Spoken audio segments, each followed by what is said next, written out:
क्या चुनाव आयोग सुप्रीम कोर्ट से भी ऊपर हो गया है? ये सवाल इसलिए पूछा जा रहा है क्योंकि चुनाव आयोग ने हाल ही में सुप्रीम कोर्ट से कहा है कि अदालत उसे एसआईआर कब, कहां और कैसे कराया जाना है इसका निर्देश नहीं दे सकती।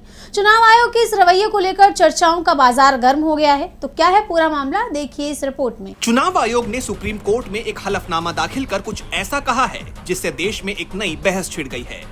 दरअसल चुनाव आयोग ने कहा है कि कोर्ट हमें यह निर्देश नहीं दे सकता कि मतदाता सूची का विशेष गहन पुनरीक्षण कब और कैसे किया जाए।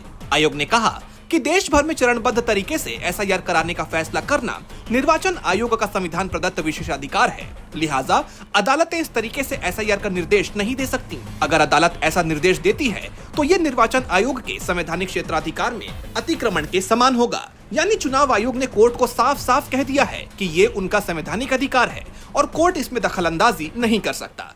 चुनाव आयोग के इस जवाब से कई सवाल खड़े हो गए हैं। राजनीतिक गलियारों में चुनाव आयोग के इस जवाब को लेकर पूछा जा रहा है कि क्या चुनाव आयोग खुद को संविधान से भी ऊपर समझने लगा है।